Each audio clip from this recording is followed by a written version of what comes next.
Nos llega una información y una noticia, Ana Cristina, que tiene que ver con el Juzgado Criminal y Correccional Federal número 2 de Buenos Aires en Argentina. ¿Y qué tiene que ver ese Juzgado Criminal y Correccional 2 de Buenos Aires en Argentina con un proceso en contra del expresidente Álvaro Uribe Vélez?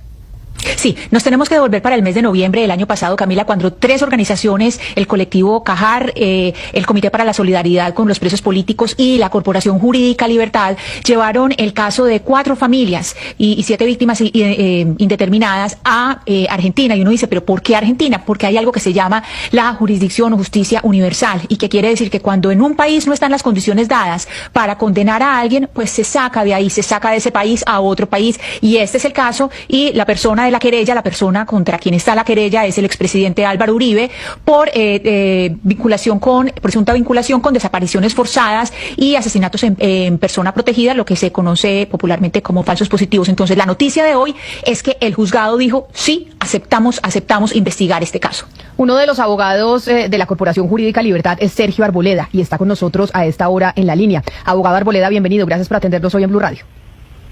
Muy buenas tardes a ustedes y a quienes nos escuchan el día de hoy.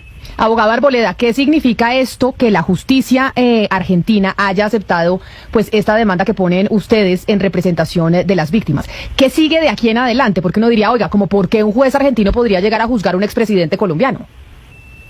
Sí, es la primera vez en la historia de Colombia que un expresidente es investigado por un tribunal o un juez, en este caso, de otro país, a partir de la aplicación de lo que ustedes ya han hablado, y es la jurisdicción universal, por crímenes de lesa humanidad. La justicia argentina, entonces, el juez federal número 2, hoy tiene la posibilidad de conocer diferentes pruebas que hemos allegado con el escrito de la querella, con el propósito de esclarecer los hechos, pero además de establecer las responsabilidades. Entonces, lo que hoy significa esta decisión de admitir a las víctimas, aduciendo que se acreditó debidamente la afectación de las mismas y la existencia de los hechos victimizantes, es solo un paso más en esta etapa procesal.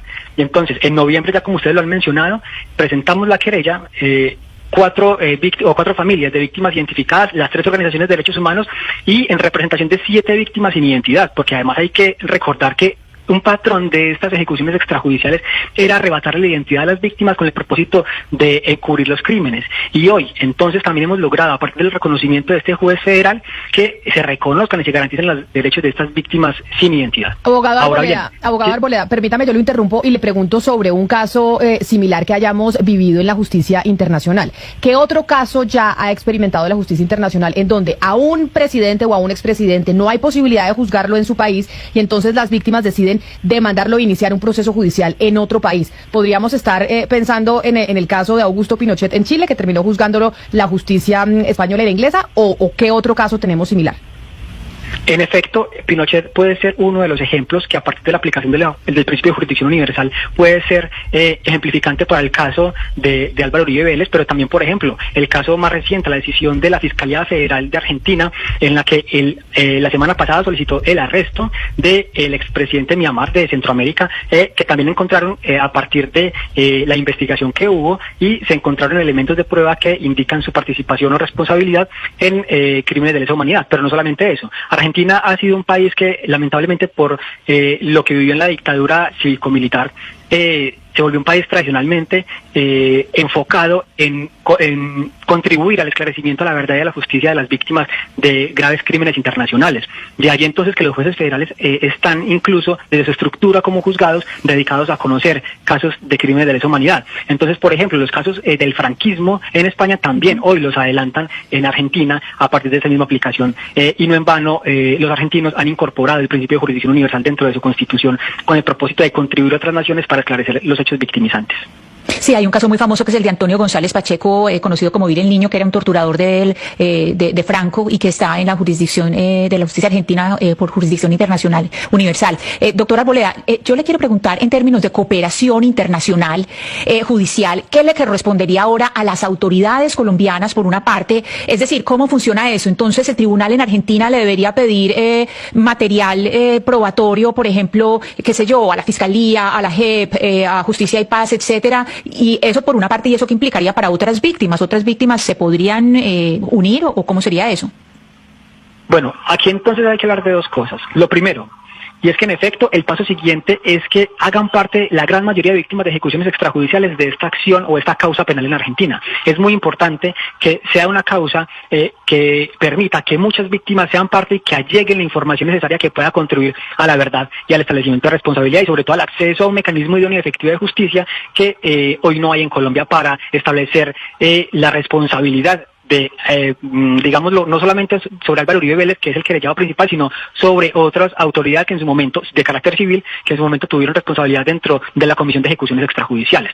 Ahora bien, el papel del gobierno nacional es facilitar y allegar toda la información que requiera tanto el fiscal como el juez federal. De allí entonces que ya desde diciembre y enero las autoridades argentinas han intentado solicitar mediante exhorto información a la Fiscalía del STI, pero también el fiscal ha intentado a partir de su pronunciamiento en el cual dice que es necesaria esta investigación y en ella entonces en su pronunciamiento de decisión lo que hace es solicitar al juez que remita exhortos a Fiscalía, a jueces y al Gobierno Nacional con el propósito de que allegue la información necesaria que pueda abrir el camino en esa investigación. Entonces, doctor Arboleda, todavía las autoridades judiciales colombianas no le han pasado información. O sea, lo que tiene el juez en Argentina, el fiscal en Argentina hasta ahora es información que le han pasado a ustedes, pero no a autoridades colombianas, pues autoridades judiciales colombianas. En efecto, tenemos un cúmulo de 260 elementos probatorios que son a partir de práctica probatoria de jueces de la justicia ordinaria, pero también de la Jurisdicción Especial para la Paz. Y asimismo hemos intentado dentro de la querella ubicar algunos testigos claves que en su momento tuvieron incidencia, tuvieron encuentros con el Gobierno Nacional, donde se podría acreditar el conocimiento que el presidente de ese momento, Álvaro Uribe Vélez, tenía sobre la Comisión de Ejecuciones Extrajudiciales. Todo el cúmulo probatorio lo aportamos a partir de la información a la cual pudimos acceder desde el aparato judicial colombiano, pero el cual también va a ser ampliado a partir de los exhortos o comunicaciones o solicitudes que hagan tanto el fiscal como el juez en su momento. Tengo una última pregunta para usted, abogado Arboleda. Ya que ustedes llevan pues mucho tiempo en este caso, lograron la admisión de la demanda, ¿ustedes están proyectando que este es un proceso de cuánto tiempo? De aquí en adelante. Bueno, el caso del franquismo lleva en Argentina 13 años. Lo que pasa es que no solamente es frente a el establecimiento de responsabilidad. En el franquismo, por ejemplo, hubo la posibilidad de contribuir a la ubicación e identificación de personas desaparecidas en la dictadura franquista. Entonces, digamos que es una acción que no solamente va encaminada a establecer responsabilidades, sino a otras acciones que permitan ahondar en ese derecho de las víctimas de tener verdad plena. Y en ese sentido, entonces, sabemos que es un proceso de largo aliento, pero que poco a poco vamos dando logros. En su momento, cuando radicamos la querella, algunas personas ponían en duda que el juez pudiese admitir la calidad de partes o de querellantes a las víctimas. Hoy logramos que tanto las víctimas sin identificar como las identificadas y además las tres organizaciones de derechos humanos fueran reconocidas como víctimas, y eso es un logro que vamos dando paso a paso. Sabemos que es, como digo, de largo aliento, pero que estaremos ahí también como intentando generar o contribuir en el avance probatorio y procesal de este caso. Ay, Camila, permítame hacerle una última pregunta al doctor Arboleda antes de despedirlo, y es lo siguiente. Cuando se tiene un caso de estos, digamos, la querella es contra el expresidente Álvaro Uribe, pero obviamente pues él no actuó solo. Si se jala esa pita, pues ahí empieza a haber una cantidad de personas que también son corresponsables. ¿Ellos también entrarían ahí? O sea, ¿cómo funciona eso, digamos, cuando se prende el abanico y empiezan a entrar otros funcionarios y que también hay expresidentes como el expresidente Juan Manuel Santos, por ejemplo? Claro, en efecto, no podríamos llegar al expresidente sin escalar en otro tipo de responsabilidades. Somos conscientes que hoy la JEP es la competente para conocer sobre las responsabilidades militares o agentes estatales involucrados en estos casos. Sin embargo, la jurisdicción también, por exclusividad, o más bien por normatividad, se excluye de conocer o abordar la responsabilidad del expresidente. Sin embargo, si hay que hablar de los ministros o exministros, y en ese caso entonces de Juan Manuel Santos, por ejemplo. Pues es el abogado Sergio Arboleda, abogado de la Corporación Jurídica Libertad, uno de los corporaciones que ha llevado pues el proceso de varias víctimas en contra del expresidente Álvaro Uribe Vélez por cuenta de la desaparición, lo que hemos llamado falsos positivos en Colombia, la justicia argentina. Abogado Arboleda, gracias por atendernos, por estar con nosotros hoy en los micrófonos de Blue Radio. A ustedes muchísimas gracias.